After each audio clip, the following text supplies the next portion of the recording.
everybody, welcome to today's video. We're going to be talking about something different today, on the lines of fishing, but however we're going to have a special interview with Mr. Chamley Warner, which is aka my father. But he's going to be telling you and discussing the changes he has seen from a young boy fishing the River Windrush. So we'll get right into it.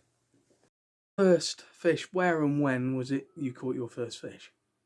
Caught my first fish was a grayling on a cheap little single piece rod just down below the house, down here on the overspill stream from the laundry.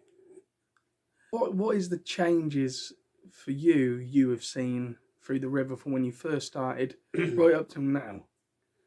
Well, when we were kids, we used to be on the river, especially in their summer holidays, and that all the time, either fishing, rafting, swimming. The banks were full with people, especially where the car park is now in Burford.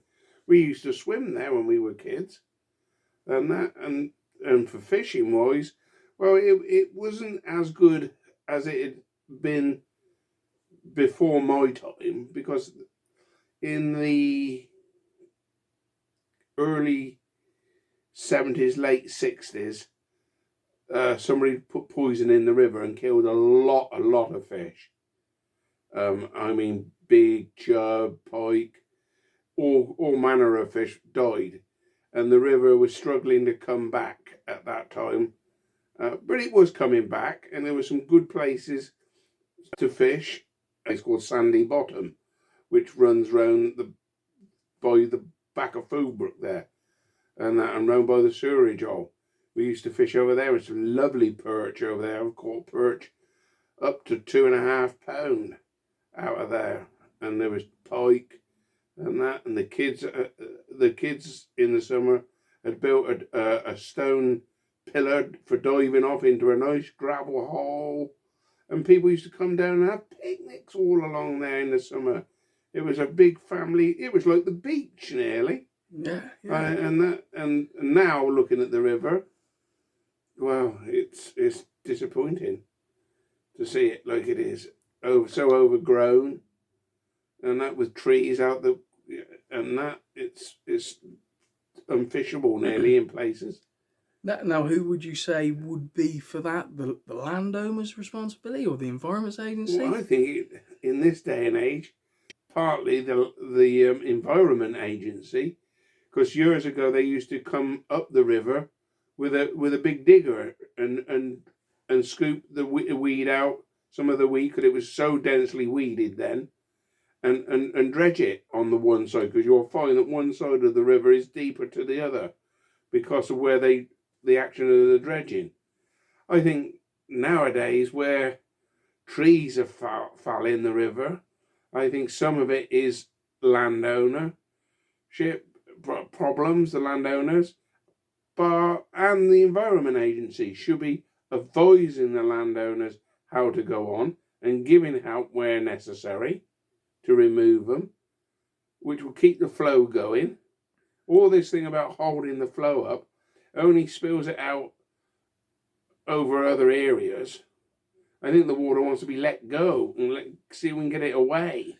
Yeah. Do you think it is with the volume amount of water that's pushing through is the problem, or do you think it's pollution or the runoff of the fields with chemicals is causing it? All the nitrates into the river, I think, encourage the weed to grow so vigorously in the water. But today, with all the houses being built around in gardens and big developments, got to help cause some of the runoff, off hard standing, which was grass, where it would slowly filter through and crop grown.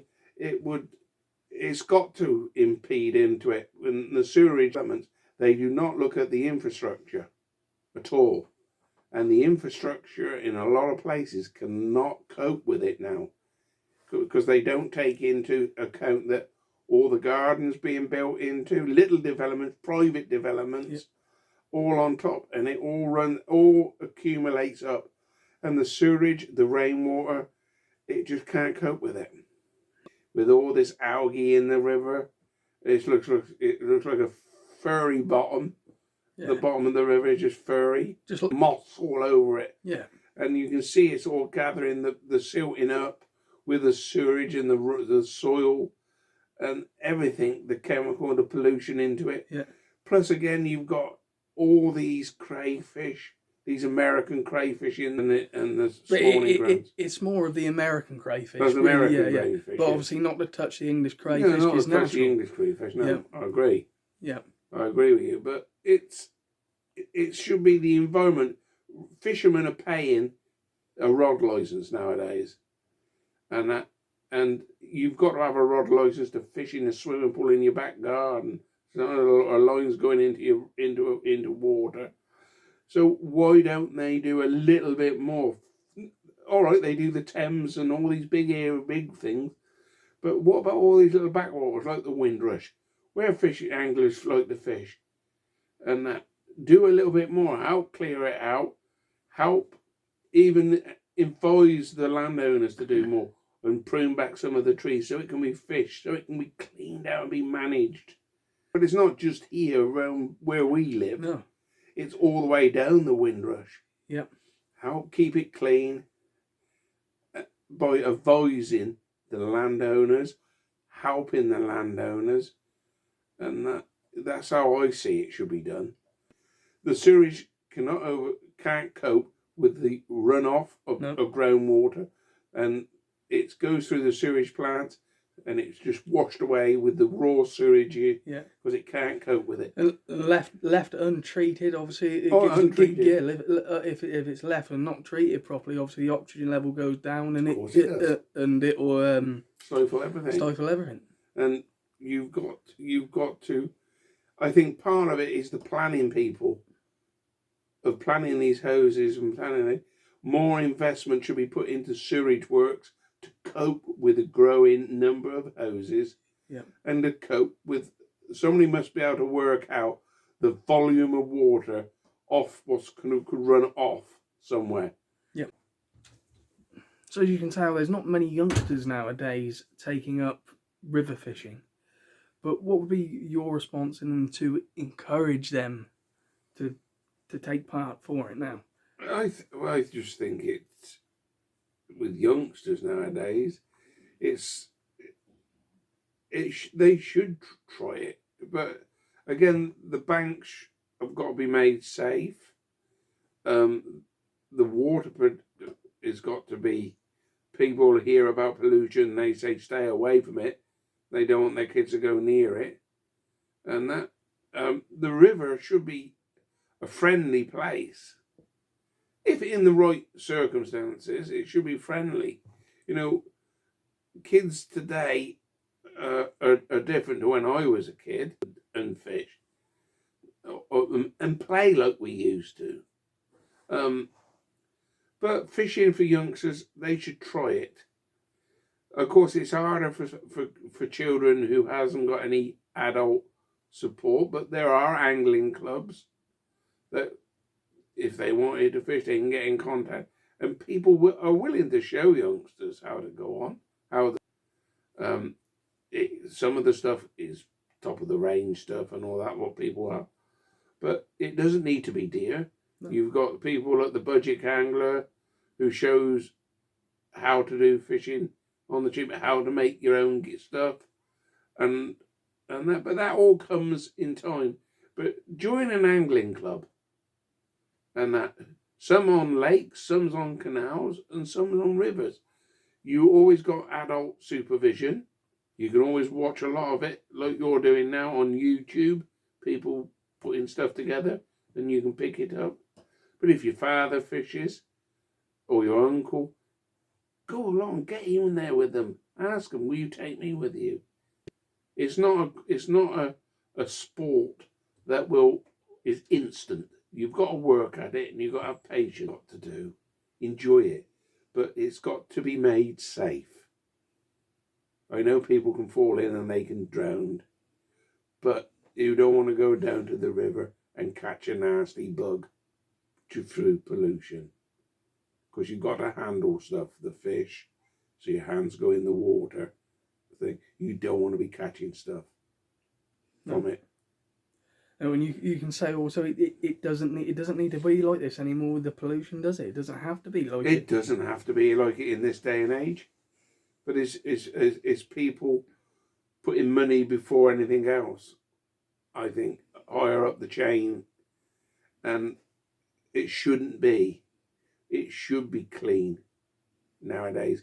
If we can put a man on the moon, surely we can clean a river. And that, which wasn't polluted years ago. Why is it now? And the only reason, in my eyes, is too much development. So that's it for today. We'll show you some pictures of what it's like now in my time, and what it used to be like in my father's time, what we can get it back to. It doesn't need to be like this. Come on guys, stop pollution. It needs to stop. And a big shout out to WASP, which is Windrush Against Sewage Pollution, for letting me borrowing their pictures for the video, and give them a big shout out as well, because they're doing an absolute fantastic job.